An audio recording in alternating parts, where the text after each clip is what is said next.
This is Real News Media TV, coverage you can trust. Please like, share, subscribe, and hit the notification bell. Select all for daily news updates. Jamaican cop pleads guilty to cocaine charges in U.S. court. Shellian Allen, the 42-year-old Jamaican policewoman who was arrested and charged in Florida in February, pleaded guilty on Thursday to cocaine charges. Allen admitted to arriving at Fort Lauderdale Hollywood International Airport on a flight from Montego Bay on February 3 with packages of cocaine in a body cavity and inside her brassiere cups.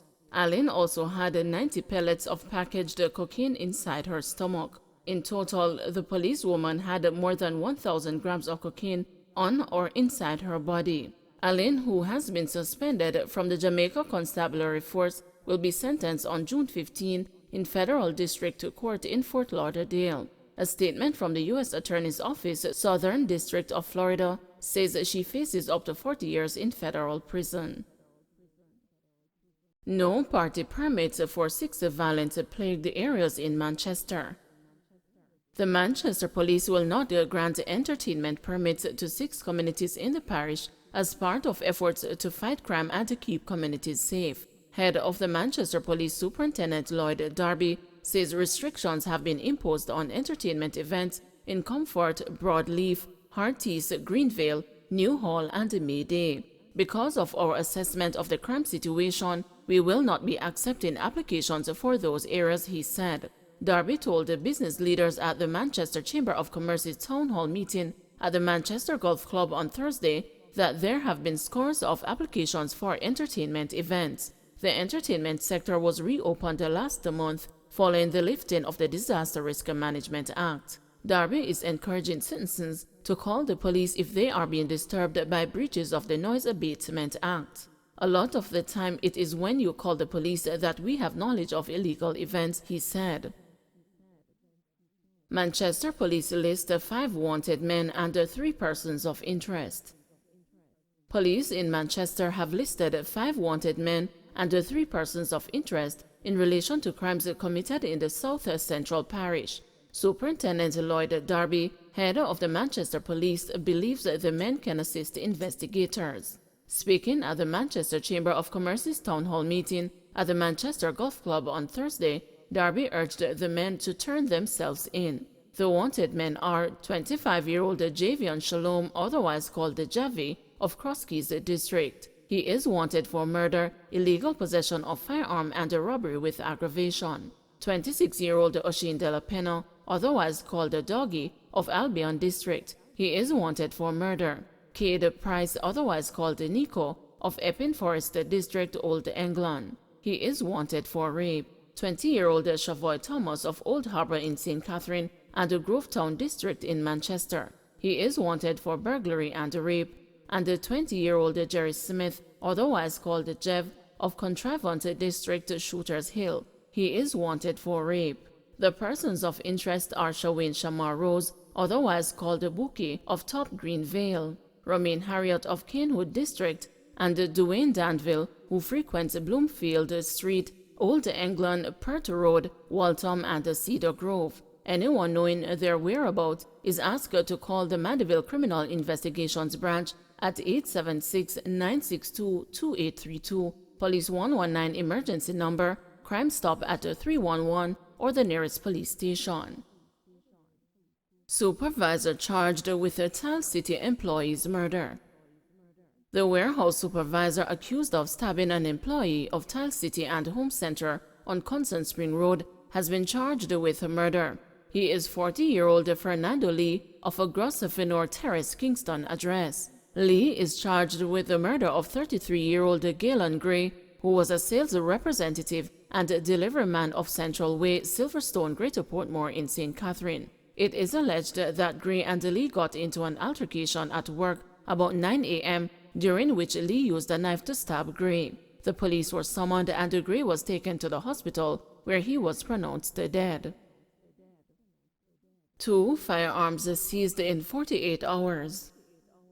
The Joint Anti-Gang Task Force seized 2 firearms during targeted operations over the last 48 hours. The firearms were recovered in Cambridge, St. James, and the Grand Spend St. Andrew on Wednesday. Reports are that one 9mm Storm Ruger pistol with a magazine containing 3 rounds was recovered during a mid-morning operation in Cambridge, St. James. The operation resulted in the arrest of one man who is yet to be charged. Later that day, members of the Joint Anti-Gang Task Force operating in St. Andrew also seized a 9mm Luger M5 pistol with a magazine containing 4 rounds during a snap raid in Grand Spend. 3 people were arrested in relation to this seizure. The Joint Anti-Gang Task Force said it continues to carry out activities to reduce violent crimes and ensure citizens' safety and security by continuously targeting gangs, gunmen, and guns.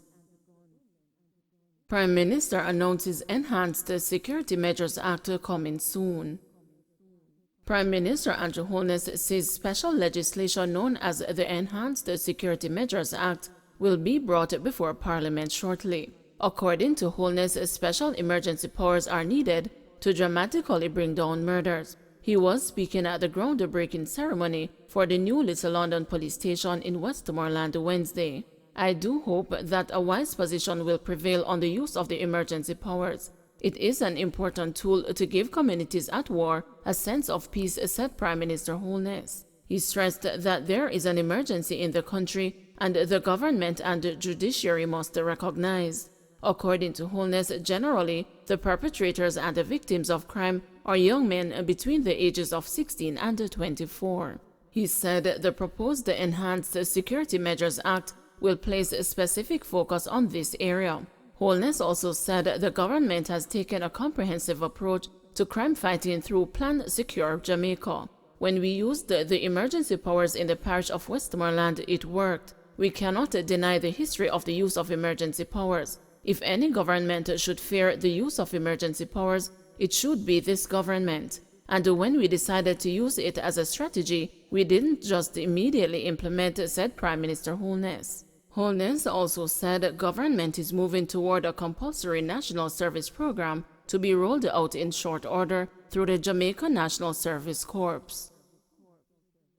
Antigua and Barbuda allowing entry to unvaccinated visitors. Visitors arriving in Antigua and Barbuda will be allowed to enter the island without proof of being vaccinated against COVID-19 as the island moves to further reduce restrictions aimed at curbing the spread of the virus. The new measure will take effect next Wednesday. According to a government statement issued following the weekly cabinet meeting, the new measure is subject to change if there is evidence of a new COVID-19 variant. However, all people who are unvaccinated are required to submit a PCR test no more than 4 days old before boarding their flight to Antigua. Prime Minister meets with Little Bay squatters.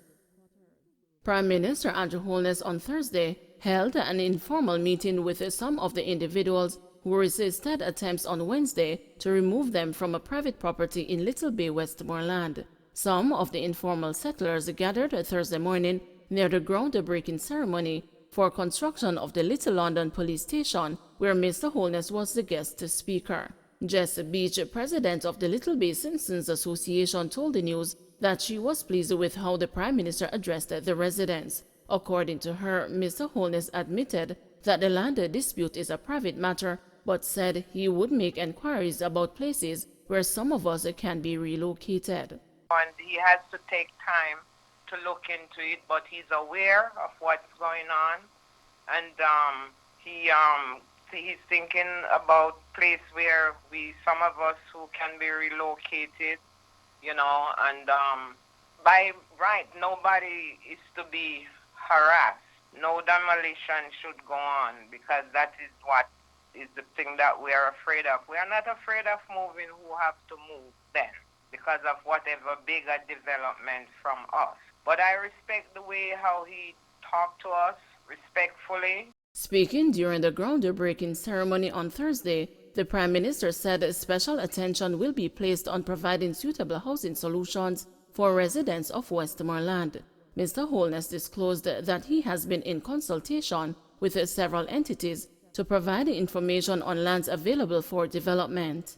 I have asked the Sugar Company of Jamaica, NLA, and other agencies that have land in the area. Give me a full profile, portfolio of the lands that are, and we're going to develop them for housing. We will put in place a process to have houses built on these lands, and we will make the houses available through the regular channels of the NHT.